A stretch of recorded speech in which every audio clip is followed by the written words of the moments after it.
Assalamualaikum warahmatullahi wabarakatuh. Perkenalkan, nama saya Davi Noval Ramadan, NIM 1903567 dari Prodi Pendidikan Teknik Elektro kelas B 2019, Universitas Pendidikan Indonesia. Pada kesempatan kali ini, saya akan mempresentasikan sebuah artikel yang telah saya buat berjudul Ideologi Pancasila untuk Indonesia. Selamat menyaksikan. Abstrak memiliki fungsi untuk memberikan gambaran umum secara singkat mengenai sebuah karya tulis yang telah dibuat. Untuk abstrak dalam artikel ini adalah sebagai berikut. Ideologi adalah suatu kumpulan gagasan, ide, keyakinan, serta kepercayaan yang bersifat sistematis, yang mengarahkan tingkah laku seseorang dalam berbagai bidang kehidupan, seperti bidang kehidupan sosial, politik, hukum, budaya, pertahanan, dan keamanan. Bangsa Indonesia menganut ideologi Pancasila yang tergolong ke dalam ideologi terbuka, sehingga Pancasila mampu mengikuti perkembangan zaman. Namun di era globalisasi ini, nilai luhur Pancasila tidak diterapkan dan diamalkan dengan baik oleh masyarakat. Masyarakat yang terpengaruh dampak buruk globalisasi perlahan-lahan terkikis pola pikirnya. Krisis moral yang terjadi perlu dibenahi secepat mungkin agar Indonesia tidak kehilangan identitasnya. Untuk mengatasi hal tersebut, dapat mengamalkan sila ke-1 Pancasila, yaitu dengan mempelajari agama dan mengamalkan ilmu agamanya. Selain itu, jiwa nasionalisme dan patriotisme rakyat terhadap bangsa dan negara Indonesia dapat membantu agar nilai-nilai Pancasila dapat terserap dengan baik dan dapat diamalkan dalam kehidupan kita sehari-hari. Terbelakang artikel. Alasan mengapa saya mengambil artikel berjudul Ideologi Pancasila untuk Indonesia adalah karena saya menyadari bahwa masyarakat di luar sana ini sudah mulai hilang kepribadian Pancasilanya. Padahal Pancasila itu sudah dibuat dengan susah payah oleh para tokoh kemerdekaan di zaman penjajahan. Pancasila ini diangkat dari nilai adat istiadat, nilai kebudayaan, serta nilai religius yang terdapat dalam pandangan hidup masyarakat. Dengan Pancasila, tujuan dan cita-cita bangsa yang sudah dibuat oleh para pendahulu akan dengan mudah terwujud. Oleh karena itu, penanaman nilai-nilai Pancasila dirasa perlu untuk dilakukan, agar nilai tersebut dapat diamalkan di kehidupan kita sehari-hari. Penanaman Pancasila dirasa perlu untuk dilakukan agar nilai Pancasila tersebut dapat diamalkan di kehidupan sehari-hari masyarakatnya. Penanaman tersebut sudah dimulai sejak sekolah dasar dengan diadakannya mata pelajaran PKN, Pendidikan Kewarganegaraan. Mata pelajaran tersebut berperan penting dalam membentuk karakter dan kepribadian yang berjiwa nasionalisme dan patriotisme. Dibutuhkan pembenahan dalam diri masyarakat Indonesia agar Pancasila tidak hanya dianggap sebagai sumber hukum, melainkan sebagai dasar pemikiran dan kepribadian bangsa Indonesia.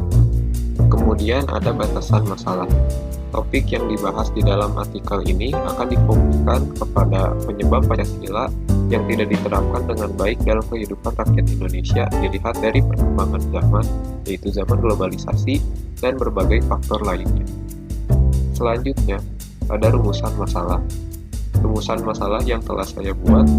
Pertama, apa yang menyebabkan lunturnya nilai-nilai Pancasila dalam diri rakyat Indonesia di era globalisasi ini? Dan kedua, apa saja solusi agar nilai-nilai Pancasila dapat tertanam dan dapat diamalkan dengan baik oleh rakyat Indonesia? Selanjutnya terdapat bagian tujuan. Tujuan yang pertama dalam artikel ini yaitu mengetahui penyebab lunturnya nilai-nilai Pancasila dalam diri rakyat Indonesia di era globalisasi. Tujuan yang kedua adalah mengetahui solusi yang membuat nilai-nilai Pancasila dapat tertanam dan dapat diamalkan dengan baik oleh rakyat Indonesia. Kemudian terdapat manfaat. Dengan dibuatnya artikel ini, diharapkan dapat menambah pengetahuan dan memperluas wawasan bagi penulis maupun pembaca mengenai peran penting ideologi Pancasila dalam tatanan kehidupan masyarakat di Indonesia. Kemudian terdapat metode penyusunan. Dalam menyusun artikel ini, saya memperoleh data melalui internet atau secara daring. Pengumpulan data yang telah saya lakukan ini bersifat kepustakaan. Sumber-sumber informasi yang telah saya dapatkan ini meliputi artikel ilmiah, makalah ilmiah, laman surat kabar, dan berbagai jurnal dari universitas yang ada di Indonesia. Kajian pustaka berisi sejumlah informasi yang nantinya dijadikan sebuah landasan dasar dalam penyusunan artikel. Kajian pustaka dimulai dengan pengertian dan tipe ideologi. Ideologi berasal dari kata idea, gagasan, konsep, pengertian dasar atau cita-cita, dan logos yang berarti ilmu. Secara harfiah, ideologi berarti ilmu pengetahuan tentang ide-ide atau the science of idea. Cahyono pada tahun 1986 menjelaskan fungsi ideologi yaitu sebagai sarana untuk memformulasikan dan mengisi kehidupan manusia secara individual. Selain itu, menurut Hidayat pada tahun 2001, ideologi juga berperan sebagai kekuatan yang mampu memberi semangat dan motivasi individu, masyarakat, dan bangsa untuk menjalani kehidupan dalam mencapai tujuan. Kemudian, terdapat dua tipe ideologi yang terdapat pada negara di seluruh dunia ini. Ideologi tersebut, yang pertama adalah ideologi terbuka dan yang kedua adalah ideologi tertutup. Ideologi terbuka adalah ideologi yang bersifat mampu mengikuti perkembangan zaman dan dapat menyesuaikan dengan keadaan yang sedang terjadi di negara tersebut. Kemudian, ideologi tertutup adalah ajaran atau pandangan dunia atau filsafat yang menentukan tujuan-tujuan dan norma-norma politik dan sosial yang ditasbihkan sebagai suatu kebenaran yang tidak boleh dipersoalkan lagi. Sehingga ideologi yang bersifat tertutup harus diterima sebagai sesuatu yang sudah jadi dan harus dipatuhi. Ideologi ini tidak mentolerir pandangan dunia atau nilai-nilai lain. Bagian kedua kajian pustaka, yaitu sejarah Pancasila sebagai ideologi negara Indonesia. Istilah Pancasila digunakan oleh Bung Karno sejak sidang BPUPKI pada tanggal 1 Juni 1945 untuk memberi nama pada 5 prinsip dasar negara. Pancasila dirumuskan oleh 3 tokoh, yakni Muhammad Yamin, Supomo, dan Soekarno. Dalam membuat rumusan Pancasila, Muhammad Yamin mengajukan 5 hal untuk bisa dijadikan dasar negara pada tanggal 29 Mei tahun 1945. Kelima sila tersebut yaitu peri kebangsaan, peri kemanusiaan, peri ketuhanan, peri kerakyatan, dan kesejahteraan rakyat. Usulan rumusan Pancasila diungkapkan Supomo dalam pidatonya di sidang BPUPKI pada tanggal 31 Mei tahun 1945. Supomo memberikan 5 rumusan untuk dijadikan dasar negara. Kelima rumusan tersebut yaitu persatuan, kekeluargaan, keseimbangan lahir dan batin, musyawarah, dan keadilan rakyat. Setelah itu, dalam pidatonya di sidang BPUPKI tanggal 1 Juni 1945, Insinyur Soekarno menyampaikan pidato yang berisi gagasan mengenai dasar negara yang terdiri dari 5 butir gagasan. Gagasan tersebut adalah kebangsaan Indonesia, internasionalisme dan kemanusiaan, mufakat atau demokrasi, kesejahteraan sosial, dan ketuhanan yang Maha Esa. Usulan ketiga tokoh tersebut dibahas lebih lanjut oleh Panitia 9 yang dibentuk oleh BPUPKI. Panitia 9 menghasilkan rancangan pembentukan Undang-Undang Dasar yang dikenal dengan nama Piagam Jakarta. Tercantumlah cikal bakal Pancasila dalam Piagam Jakarta yang telah disahkan pada tanggal 22 Juni tahun 1945. Kemudian, dalam sidang PPKI sehari setelah hari kemerdekaan, rumusan Piagam Jakarta tersebut mengalami sedikit perubahan atas usulan Muhammad Hatta. Perubahan ini dianggap sebagai dasar negara yang sah secara konstitusional, sebagaimana tercantum dalam pembukaan Undang-Undang Dasar 1945, yaitu 1. Ketuhanan yang Maha Esa, 2. Kemanusiaan yang adil dan beradab, 3. Persatuan Indonesia, 4. Kerakyatan yang dipimpin oleh hikmat kebijaksanaan dalam permusyawaratan perwakilan, dan yang kelima adalah keadilan sosial bagi seluruh rakyat Indonesia. Selanjutnya, ada peran Pancasila sebagai ideologi negara Indonesia. Menurut Dr. Alfian, kekuatan ideologi tergantung pada kualitas 3 dimensi yang dimiliki oleh ideologi itu. Ideologi tersebut meliputi dimensi realita, dimensi idealisme, dan dimensi fleksibilitas. Dimensi realita adalah nilai-nilai dasar yang ada pada ideologi itu, yang mencerminkan realita atau kenyataan yang hidup dalam masyarakat di mana ideologi itu lahir atau muncul untuk pertama kali. Dimensi idealisme adalah kadar atau kualitas ideologi yang terkandung dalam nilai dasar itu mampu memberikan harapan kepada berbagai kelompok atau golongan masyarakat tentang masa depan yang lebih baik melalui pengalaman dalam praktik kehidupan bersama sehari-hari. Lalu, dimensi fleksibilitas atau dimensi pengembangan, yaitu kemampuan ideologi dalam mempengaruhi dan sekaligus menyesuaikan diri dengan perkembangan masyarakatnya. Pancasila memenuhi ketiga dimensi tersebut. Oleh karena itu, Pancasila dapat dikatakan sebagai ideologi terbuka. Fungsi Pancasila sebagai ideologi negara Indonesia yaitu 1. Memperkokoh persatuan bangsa, karena bangsa Indonesia adalah bangsa yang majemuk. 2. Mengarahkan bangsa Indonesia menuju tujuannya dan menggerakkan serta membimbing bangsa Indonesia dalam melaksanakan pembangunan. 3. Memelihara dan mengembangkan identitas bangsa sebagai dorongan dalam pembentukan karakter bangsa berdasarkan Pancasila. 4. Menjadi standar nilai dalam melakukan kritik mengenai keadaan bangsa dan negara. Bab analisis merupakan inti dari sebuah artikel yang akan membahas permasalahan secara mendetail. Yang pertama adalah bab analisis, yaitu mengenai penyebab nilai-nilai Pancasila luntur dalam diri masyarakat. Ideologi Pancasila sebagai dasar pemikiran bangsa berperan dalam menyaring kebudayaan dan gaya hidup luar yang sifatnya negatif.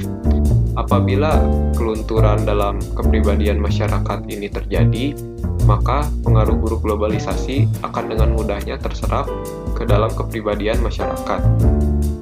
Pergaulan bebas, individualisme, dan sifat westernisasi merupakan beberapa bukti nyata bahwa Indonesia ini harus membenahi karakter-karakter masyarakatnya, terutama golongan pemuda sebagai golongan penerus bangsa yang akan menjalankan roda pemerintahan di masa depan. Atas mengapa budaya asing yang datang ke Indonesia begitu disenangi oleh masyarakat kita, terdapat dua faktor utama yang mempengaruhi hal tersebut. Yang ke-1, kebudayaan baru lebih bermanfaat dibandingkan kebudayaan yang sudah ada. Contohnya adalah petani yang dahulu kala memanfaatkan tenaga kerbau untuk menggiling padi.